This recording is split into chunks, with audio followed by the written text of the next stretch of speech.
of me telling myself like, oh, I need more, this is not this, like, you're not doing enough, this isn't enough. I really sat down and I thought about it. This is equivalent to me telling God that he is not enough and he's not doing enough, because the same lens in which you view yourself is the same lens in which you view your blessings. So it's so important that you build a good relationship with yourself and the temple that God has blessed you with and the mind that he has blessed you with, in order for you to appreciate the things that are outside of it. Don't worry about what's in front of you. Just worry about what you can handle now, and that is the present.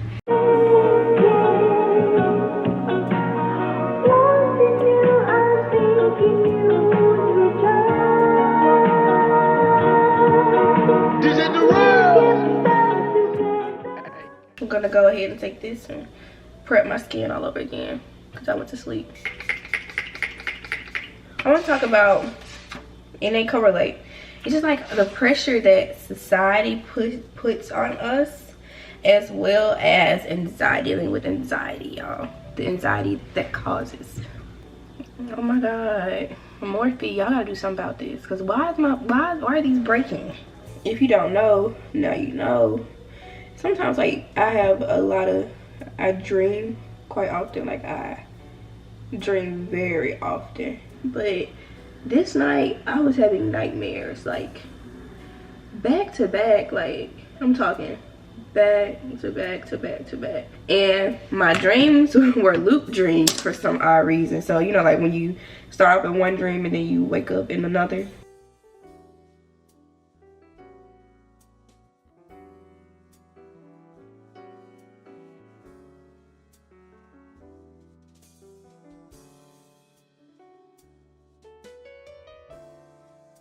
Basically like an anxiety attack within the dream. And I was having like just random thoughts, like crazy thoughts, like, oh, maybe if I go to the gym more, I'll be able to get some rest. Maybe if I work harder, I'll be able to get some rest. Because honestly, in the dream, I just wanted to go to sleep, but it was just presenting itself as a whole bunch of anxious thoughts that I could be having, right? And I'm like, okay, once I was able to identify in this dream that I was in a dream, and these are what anxious thoughts are. Like, literally in the dream, I was like, literally in the dream, I was like, oh my gosh, this is how anxiety feels. Like, these are anxious thoughts presenting themselves. Once I woke up, that's when God hit me. God asked me, why are you anxious if you are trusting in me? Okay. And I was like, you're right. Because anxiousness is worry about the things to come, worry about the future. If you have anxiety, you know, like, you're thinking about every worst case scenario, or you're going down a wormhole, like what could have happened, what could, you know what I'm saying, what could happen, and all that good stuff. Why did this dry so quick? I'm gonna have to like put another layer on this, because that just turned me all the way off. Okay. But he asked me, why are you anxious if you're trusting in me? Anxiousness is worry of the future and things to come. And if you have anxiety, you know how it is. You're constantly planning out worst case scenarios. You're constantly thinking about all the what ifs and how you could prevent it. And ultimately, it just scares you and you go down this wormhole or whatever. But it's like, anxiousness is the worry of things to come. Worry does not exist within faith. When you have just a little bit of faith that you know things are going to turn out, what is there to worry or be anxious about? If you're trusting in the Lord and his plans that he has for you, we should take comfort in the fact that his plans are bigger than any plan that we could even think of. You think you dream big, God dreams 10 times bigger. You know, God make things happen 10 times larger, whatever, you know. And I have no reason to be anxious. You know, I'm human, of course. So anytime I find myself going down that wormhole, or, you know, trying to I get caught in the trap of tending to anxious thoughts, I always remember what God told me. God told me straight up, there's nothing to worry about, daughter. And I just feel like that would help a lot of you guys. So with that being said, I had a therapy session earlier today actually, and I got something else to tell y'all too. And I was talking to her about redundant thoughts that I have regarding this journey that I'm on with my content and social media, and the ability to stay persistent and consistently show up and be disciplined enough to stick to a system. And I told her that I always have these thoughts of this feeling like you're not doing enough. Oh, you're not doing enough. You need to do more and all that good stuff, right? Y'all haven't done a cream contour and I don't know how long. Honestly, I'm dimming myself down as inadequate when it gets to the base of it. And then circling down a little bit heavier is like unworthiness. A sense of unworthiness in some way, form, or sense. And I get frustrated with myself sometimes because it's like, oh my God, like, what are you not doing? And if I'm constantly telling myself I'm not doing enough, then I'm never going to be doing enough, because I am is a very powerful spell as is, and I'm very cautious of my words, but I know that's something I say to myself, and I got to be honest with myself, right?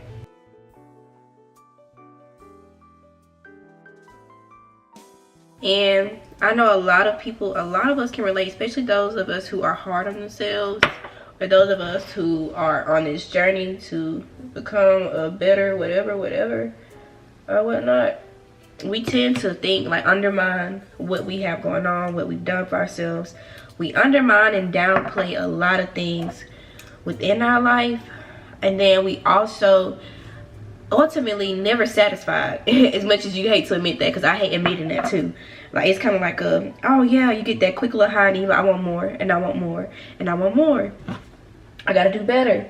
How can I elevate? You're constantly looking for room to looking for ways in which you're going to progress or whatever and stuff like that. And once I really this is a full glam, baby. Now you're constantly, like I said, battling with that within yourself. And God convicted me a great bit with that one. But you're so constantly stuck on progressing and getting to where you're trying to go, you're not really paying attention to the blessings that you have now. Like, of course, like, because I'm very grateful for where I'm at in life, but could I be more grateful? Absolutely. And you be so focused on doing the race and getting to where you got to go, you don't really pay attention to what's truly in front of you. You're not truly just like in the moment as much as you should be, right? And ultimately, I really realized all those things what I was telling myself in the midst of me progressing on my journey is just as equivalent as me telling God that he is not enough. Because the same lens in which you view yourself is the same lens in which you view your blessings. Hear me again. The same lens in which you view yourself is the same lens in which you view your lessons. So it's so important that you build a good relationship with yourself and the temple that God has blessed you with and the mind that he has blessed you with, in order for you to appreciate the things that are outside of it.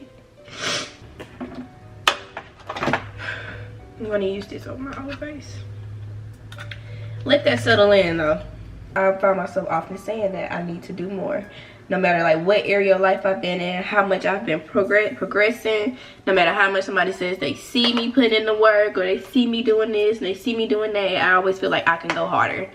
It's a curse and a blessing at the same time, or whatever and stuff like that. But I've slowly realized, with me constantly saying that, I've been killing a lot of situations before I even allow them to get the opportunity to grow or live. Like, even with my YouTube journey, I'm always like, oh, I'm not doing enough. So if I'm not doing enough, it's going to show. Like, I'm not posting as much as I should be. I'm not doing enough to get to where I want to go, because I'm constantly telling myself I'm not doing enough, and eventually I'm not going to be doing enough.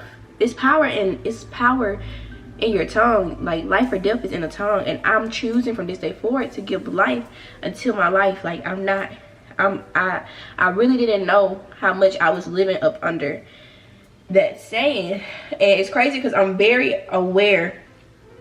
I think I'm pretty self-aware of myself and a lot of habits, but this is one I let slip through the cracks. So now the next question is, and let's not even get there yet. So it makes you sit there and you wonder, and you're like, why would God want to bless why would he bless someone who can't even appreciate what they have now?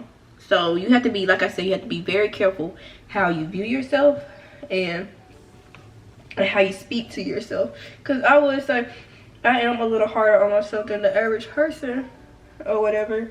But I do know the expectations I hold myself to, just simply because I know where I want to go, and I know it's going to take some work to get to where I'm trying to go. Okay? I wrote down, I'm not doing enough. And I asked myself, what can I do to change this perception that I have that I'm not doing enough? Okay? And I always had this affirmation, and I always said, I am enough.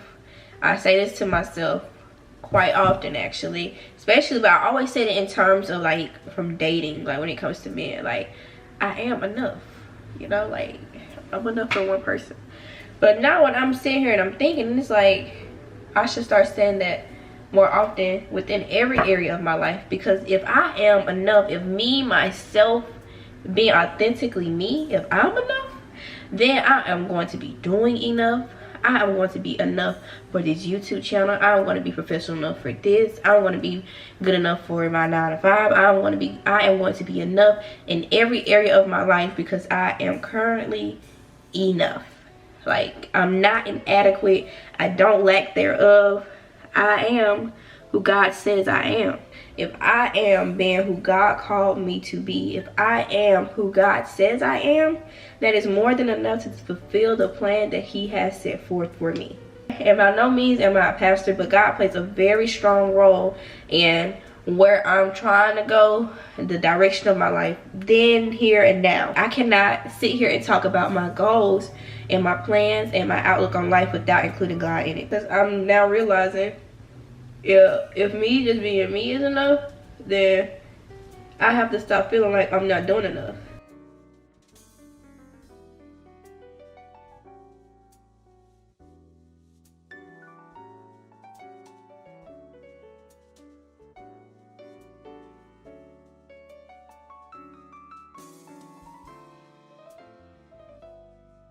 Maybe when I curl my hair, I'll feel it a little bit more. So we're gonna curl my ponytail. I'm not gonna do too much, you know, what's it called? Because I also have these flyaways because I had to cut the back of my hair. So what I'm gonna do is I'm gonna curl these too, so when it falls, it's okay. And I'm gonna use my iron to do it. Okay, so let's get to it. As we said in the beginning, you gotta let go of anxiety, have faith in where God is taking you, and trust his process. While trusting his process, you gotta be grateful for the moments that you are in, and you have to speak life into yourself. And once you do that, you become the person that you should become in order to get to this place and fulfill your potential. So it all circles back and leads you to, who is the person that I'm trying to become? The person that's fulfilling the dreams that I see myself living and I can vividly touch is not filled with anxiety. Me right now, trust that I become that person once I let go of the habits that the old me, the current me, is holding on to. And I hope this video, I hope this isn't all over the place, because a lot of times I don't be uploading my videos because I be feeling like they're all over the place. I'm learning to, for one, be more grateful. This YouTube journey brings me more and more gratitude day by day. Things that I would undermine in my everyday life is a big deal to me in YouTube. Like when I hit my first 10K subscribers, I know I'm going to scream. When I hit that first 100K, I'm going to be like, yes. When I hit that first 1,000,000 subscribers, if, you know, 500K, 250, it's going to be like mind-blowing for me personally. Anytime you're having anxiety, remember that anxiety and faith does not coexist. Don't worry about what's in front of you. Just worry about what you can handle now, and that is the present. And be happy that you have this moment right here to change the future. Just worry about right now, here and now. Don't think too far ahead. Don't think too far behind, because they'll have you depressed. Just trust God and the plan that he has laid out for you, and show up and be the best version of yourself. Reflect inwardly. God made us in his image, y'all. And I'm not trying to take out a church on this or nothing like that, but I'm just saying, if you don't take anything from this video, I hope you take that I am enough, and I'm going to keep putting in effort and be disciplined enough to show up for myself as much as I can. And I'm not going to cheat the reap and sow system, because you reap what you sow. And I'm going to continue to plant my seeds into this ground, until this fertile, to this dream of mine. And we gonna rock out from there, for real, for real. Yeah. A bun would be cute, but this ponytail kind of cute, ain't it? Is it? Is it really? Let's see. Oh yeah, but the bun is eating the girls up. Let's go put this in a bun.